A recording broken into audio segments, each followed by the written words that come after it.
Dito, marinate na natin.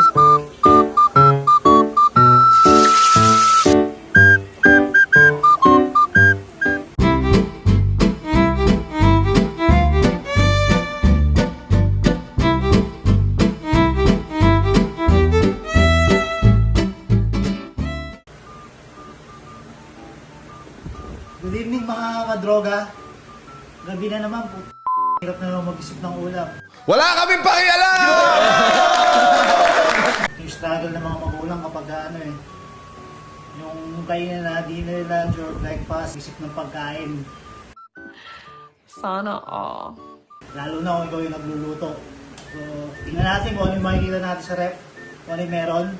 Tara! Meron akong nakita sa ref na ito, tilapiyang malalaki. Pang ihaw sana to kaso tinatamad akong ihawon, gabi na So isip na lang tayo bang recipe dito. Kaya natin kung ano yung magagawa natin at kung ano yung meron pa sa ref. Ayun, may nakita akong kalamansi tsaka sibuyas sa ref. So feeling ko alam ko na gagawin yung sa lintek na isda na yun. Tingnan lang natin. Abangan nyo.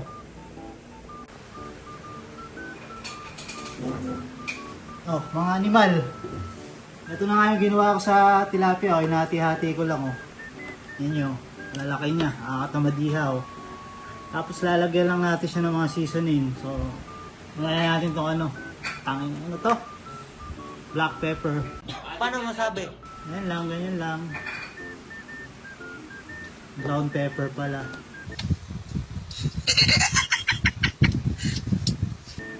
Tapos, lagyan natin ito. Konti lang, konting-konti lang itong liquid seasoning. Nor, baka naman! Hindi mo buksan. Ayun, konti lang. Tapos, ang huli, ito, toyo. Lagyan natin ng toyo. Yan, tapos lagyan na natin ng kalamansi.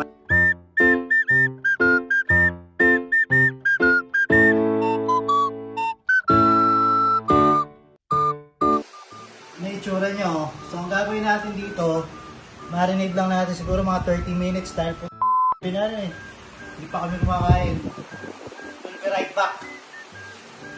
A few moments later. Kunin natin yung minarinate natin tilapia. Pwede na to.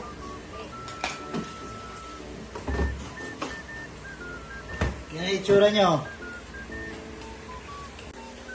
Painit na rin tayo ng mantika. Next step natin, pipirituhin natin yan. A few moments later. Ayan na, almost done na. Ito tayo marap magprito. Last na yan. Ito na siya, luto na lahat. Damn! Medyo sunog lang. Hindi, may itim lang yan kasi dahil sa toyo na pinagbabara natin. Proceed tayo sa next step. Ang next step natin, magigisa lang tayo. Ayan na natin yung sibuyas. Konting bawang. Then lagay na natin yung mga tilapia natin. Tapos, ito na yan. Tapos, buhos natin yung marinade ganyan, yung pinagbabaran. So, para siyang, well, bistek pala talaga siya. Ayan lang natin kumulo. Tapos na yan. Ayan na, kumukulo na siya. So, almost pwede na yan. Gutom na ako. Hango ko na yan. Oh, tapos na. Kakain na kami. Ulam namin, bistek na tilapia. Kain na na!